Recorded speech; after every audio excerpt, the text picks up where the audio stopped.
government, you have to understand, always diverts. It just goes away from the intent. It starts off something, make in India, it's not working, it moves elsewhere. Then it goes for a surgical strike. The number of soldiers killed this year is 94, the highest in a decade, then it goes elsewhere. Now he knows the demonetization we are facing a lot of issues. Printing of money is going to take another 6 months. Nobody's got money. I can't withdraw my money. It's my constitutional right to withdraw my money, and they're stopping me from withdrawing money. So of course, then the second question which you have asked me is that about villages and everything. 18,000 bank branches in villages have 1,000 ATMs. First, if we want to become a digital banking economy, we need to improve the infrastructure. No, I That's understand what we do. that. Now, when a baby is born, that. it starts first by crawling. Then it walks. Let me finish. Then it crawls. Then it stands, and then it starts running. You can't just jump from the baby being born. It does not start running. That's exactly where your thinking differs with the government's thinking. Essentially, in the villages, essentially, even the Congress party is not against the economics of it. Now, let me wait a minute. Also, we are facing. Yes. No, Shama Mohammed, I understand this has to be a mindset change. No, I want to go back to Bijan Mishra on this, because there are problems to this, and there are barriers of adoption, as someone called it. Barriers of adoption, of course, I'll line them out for you. Now, the habit of using cash in India is large scale, is predominant. Now, we have to overcome mindset. That's why I keep saying this is a habit. People prefer it because it's easier. It's a legal tender. It used to be the old notes before this happened. There's also a very, very important apprehension, a very significant one as well. It's about fraud. It's about fraud transactions, safety on online digital platforms as well, and that's not an unreal threat, as we've been seeing. And we don't even have laws, today protecting in a real efficient and effective manner. See, I still remember when we were trying to, bring in computerization in the country, in the banking sector, there was a huge hue and cry, in terms of unemployment, this, that. But later on I realized, and even the trade union people realized when it came on, that they started, asking for, no, I need a computer, I want a computer, I want to work on a computer, I find it more easy to work on a computer. So even the workers in the bank started using computer. It's a matter of how do you push a kind of a technology which needs to be friendly and make it consumer. You see, today the biggest challenge is, let me tell you, Athar, is that the banks need to become more user friendly. Why didn't people use banks till now? Why were they keeping money in their house? But why were they doing all this? Because they found it safer to keep the money at their house rather than keeping it in the bank. Isn't it also true? And since you mentioned the banking system, the banking sector has to have a huge reform. Let me tell you, if the banking sector, revision of guidelines on almost a daily basis, more restrictions on gold now, and kind of cash you can keep in the banks as well, is that not also going to discourage people from the banking system, because trust in the banking system is going to deplete, as many economists have pointed out? If indeed this Aadhaar system is going to work, we actually don't need the banks. Recognize this. What is a micro ATM? Actually, what you don't need is to, perhaps India is looking at the opportunity of avoiding the whole ATM business and go straight from cash to cashless. Are we missing a step in the middle? It's a different, it's called, in elegant language, it's called leapfrogging.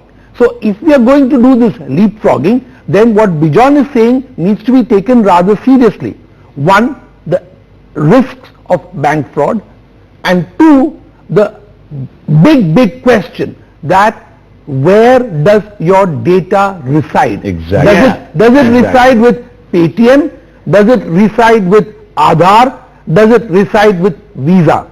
I'm not against any of these, but whosoever owns that, what is the security that we are ensuring? Today the young are not concerned about security, because there is a certain generation which is happy to flaunt all their extra bits on Instagram or Snapchat. But I think that they will recognize that when money is concerned, this exposure is extremely anxiety. Just a small comment, quickly, I want to tell you, see, we have already done several pilots.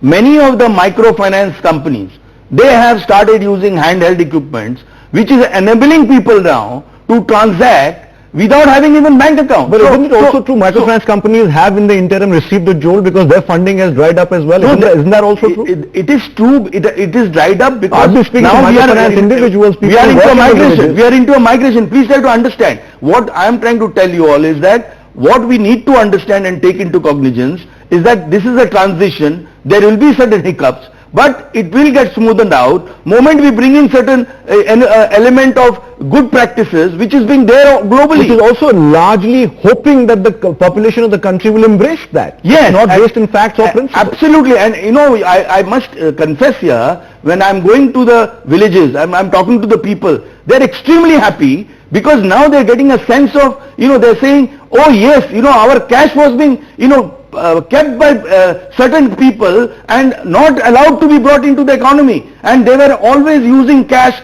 They didn't want to be seen that they were coming overboard in terms of, you know, in a proper legal transaction. Today, even the smallest, you know, transaction, you know, consumer who even depends on only 10,000, 20,000. I want to ask you about mobile wallets and e-wallets as well. Something the government hopes will take off in a huge way, which already has. Going by figures, I have conservative estimates here. I'll share them with my panel. Also, Mr. Taneja joins us right now from the BJP. Thank you, sir, for joining us. But before I come to you, I want to give a sense to the viewers really on how big the e-wallet, mobile wallet industry is going to become, especially if the government does encourage them. The likes of Paytm, Payworld and what have you are looking really at a huge potential market in the rural countryside as well as Mufassal towns. This year the government launched up UPI as well, or the United Payment Interface. There is now a major fillip planned by the government to push this. With an increase in the use of UPI, smartphones will double up as virtual debit cards. Again, we come to the point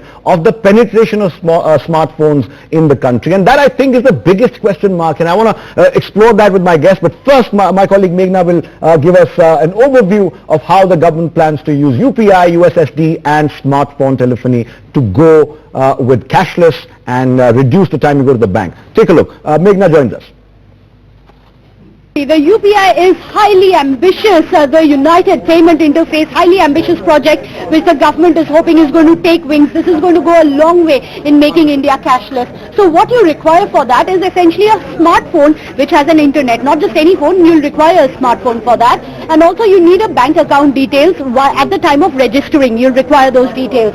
Now what has happened is that there are 28 bank apps which are already offering their own UPI. So you can go, for example, if you have an account in ICICI Bank, you can go and download their app. If you have one in Axis, you can go and download their bank app. What we don't have so far is one unified integrated app which is going to allow you to access each and every bank account that you may have across banks as well. Now that is still pending, we are hoping. But let's also tell you what exactly it is that you can do with a UPI. So what it can do for you, it is a virtual money transfer. Now all of this has been happening since the 26th of August 2016, earlier this year. However, we are hoping that it's going to be used by more people, and of course it is going to be a bit more ambitious when it comes to the number of customers that we are actually reaching out to.